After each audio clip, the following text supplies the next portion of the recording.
हम व्रत रखते हैं, है ना। तो ये दिन व्रत है, तो कौन सी चीज का व्रत रखते हैं कि हम ये खाएंगे नहीं सारा दिन।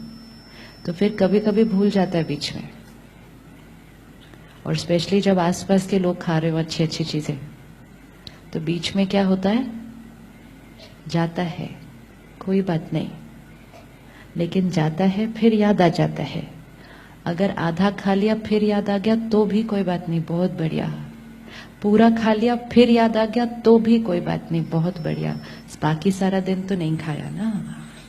किसने कल एक बार भी रिएक्ट नहीं किया? वाह, ये तो बहुत बढ़िया है।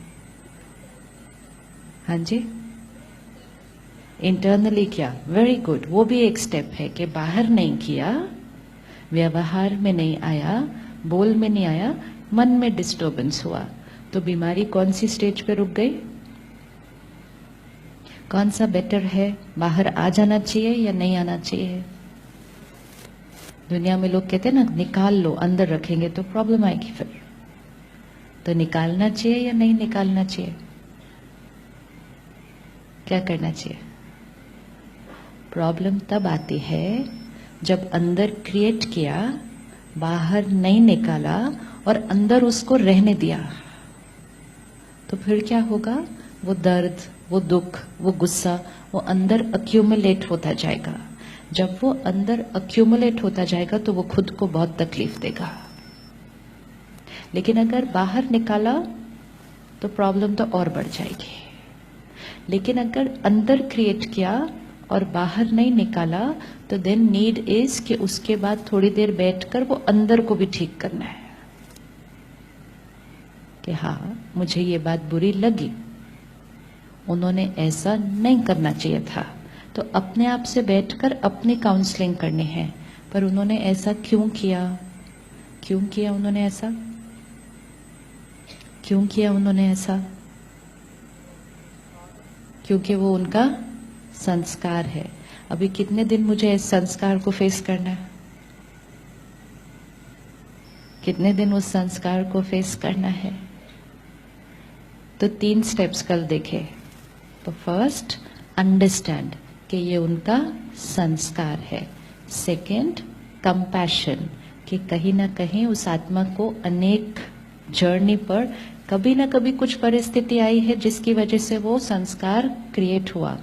अंडरस्टैंड कि वो हमें दर्द नहीं दे रहे, वो खुद बहुत ज्यादा दर्द में हैं। जो हमारे साथ कभी कभी वैसा व्यवहार करते हैं, वो हमारे साथ तो कभी कभी वैसा व्यवहार करते हैं, लेकिन अपने साथ अंदर जैसे किसी को डाउट करने का संस्कार है, तो वो हमें तो कभी कभी बोलेगा ना कुछ बात, लेकिन वो अपने साथ अंदर हर एक को शक करेगा। तो किसको ज्यादा तकलीफ हो रही है, हमें या उनको? किसको तकलीफ ज्यादा हो रही है, हमें या उनको? उनको। जब उनको ज्यादा तकलीफ हो रही है तो हमें उनके प्रति क्या होना चाहिए? क्या होना चाहिए उनके प्रति? कंपैशन। आप यहाँ आ जाओ। सेवाधारी भाई बहनें जो है ना पीछे, अभी आगे नहीं भेजना किसी को, ठीक है? There is no place. पीछे जो बहनें हैं, आगे नहीं भेजना किसी को। हम राय दे सकते हैं, कभी कभी कोई सुनता ही नहीं है ना? राय देना हर रोज देना, दिन में कई बार देनी पड़े तो कई बार देना, लेकिन सिर्फ क्या ध्यान रखना? क्या ध्यान रखना? डिस्टर्ब होकर फिर नहीं देना। डिस्टर्ब होकर फिर नहीं देना, और अगर राय मानी नहीं जाए फिर भी डिस्टर्ब नहीं होना। विच मीन्स आउटर चीजों को संभालने के लिए इनसाइड को अफेक्ट नहीं होना है सारा दिन। हम ये चाहते हैं कि बाहर सब कुछ परफेक्ट हो, घर परफेक्ट साफ हो, बच्चे परफेक्ट पढ़े, बच्चे परफेक्ट खाना खाए, सब कुछ परफेक्ट बाहर हो, विच इज इम्पोर्टेंट। लेकिन अपनी प्रायोरिटी लिस्ट क्लियर होनी चाहिए। सबसे पहले परफेक्ट कहाँ हो? तो अब क्या करना है, अंदर परफेक्ट रहकर बाहर परफेक्ट होने की राय देनी है। लेकिन बाहर परफेक्ट नहीं हो रहा, उसके लिए अंदर डिस्टर्ब हो गए तो डबल नुकसान हो जाएगा। अभी तो एक ही छोटा नुकसान हो रहा है ना कि बाहर कोई चीज परफेक्ट नहीं है, लेकिन बाहर परफेक्ट नहीं है को बाहर तक ही रहने देना, उसका असर अंदर नहीं आना। अंदर को परफेक्ट रखना तो अंदर का असर बाहर आ जाएगा। किस किस को इरिटेशन होती है जब घर साफ नहीं होता? इतनी कॉमन बीमारी है।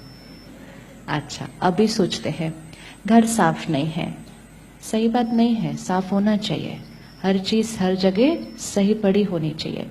लेकिन घर में दो सफाई है, एक है चीजों की सफाई और एक है वाइब्रेशंस की सफाई, है ना। तो चीजों की सफाई के लिए अगर हम रोज इरिटेट होंगे, फिर दूसरे को गुस्से से बोलेंगे, फिर दूसरा ऊपर से गलत जवाब देगा, फिर हम और हर्ट होंगे, फिर वो कुछ और बोलेगा, तो बाहर की सफाई तो वही रह गई, लेकिन वाइब्रेशन भी दूषित हो गया। This is what we have to take care सारा दिन, कि बाहर की सफाई से ज्यादा इंपॉर्टेंट अंदर की सफाई, रिश्ते ज्यादा इंपॉर्टेंट देन घर की सफाई। विच डज नॉट मीन कि घर गंदा रहे, बट इट जस्ट मीन्स कि खुद को डिस्टर्ब होकर नहीं बोलना है साफ रखने के लिए। और ये सिर्फ थोड़े दिन की प्रैक्टिस है, थोड़े दिन की प्रैक्टिस है कि बाहर की दुनिया का प्रभाव अंदर नहीं पड़ेगा, अंदर का प्रभाव बाहर पड़ेगा। कल हमने देखा अंदर मन की स्थिति का प्रभाव किन चीजों पर पड़ रहा है? खुशी, सेहत, रिश्ते, भाग्य, वातावरण, अगले जन्म के संस्कार और भाग्य। और इन सारी चीजों के सामने घर की सफाई, क्या लग रहा है कोई कंपैरिजन? नहीं है। लेकिन हम हर रोज उसके लिए इरिटेट हो सकते हैं। तो अब सिर्फ एक चेंज कि साफ रखना है, साफ करवाना है, लेकिन मन को साफ रखते हुए। छोटी छोटी चीजों में शुरू करेंगे तो फिर धीरे धीरे एक आदत पड़ जाएगी कि यहाँ स्टेबल वहाँ इंस्ट्रक्शन, यहाँ स्टेबल वहाँ इंस्ट्रक्शन। फिर जब दूसरों को राय दे दी तो ये तैयारी कि जरूरी नहीं है सामने वाला इमिडिएटली मान